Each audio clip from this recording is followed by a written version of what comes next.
ঢাকা বিশ্ববিদ্যালয়ের একজন শিক্ষক আমাকে কোনো একটা প্রোগ্রামে বলছিলেন, ব্যক্তিগতভাবে না, আমি ওই প্রোগ্রামে ছিলাম। তিনি বলছিলেন যে আমার এক স্টুডেন্ট মুসলমানের ছেলে হঠাৎ নাস্তিক হয়ে গেছে। বলে যে ধর্মকর্ম আমার ভালো লাগে না, আমার মনে হচ্ছে এগুলো মানুষের বানানো।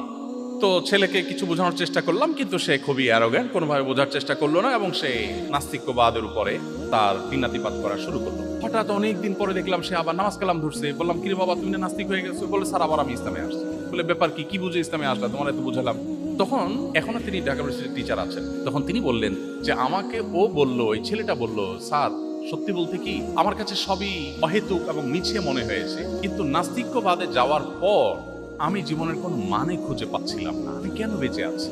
আমার জীবনের লক্ষ্য কি, উদ্দেশ্য কি? খেয়ে পরে বেঁচে থাকে, গরু ছাগল তো বেঁচে থাকে, তো আমার আর তার মধ্যে পার্থক্য কি? সেও মাটি হয়ে যাবো, আমি মাটি হয়ে যাবো, তো আমার আর তার মধ্যে ডিফারেন্সটা কোথায়? আর সবচেয়ে বড় কষ্টের জায়গা হলো স্যার, তার বক্তব্য, আমি কিছু কিছু সিচুয়েশনে এসে অনেক মনোবেদনায় ভুগি।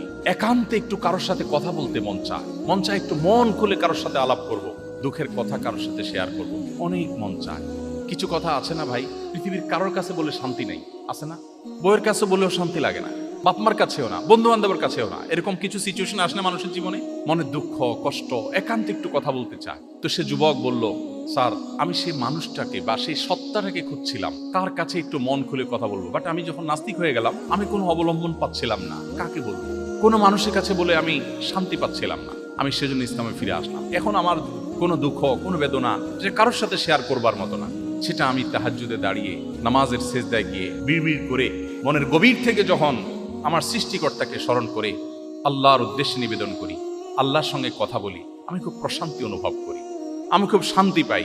আমার মনের এই সুখটা পৃথিবীর কোনো শক্তি আর দিতে পারবে না, এটা নিশ্চিত হয়ে গেছে। সেজন্য আমি ইসলামে ফিরে এসেছি।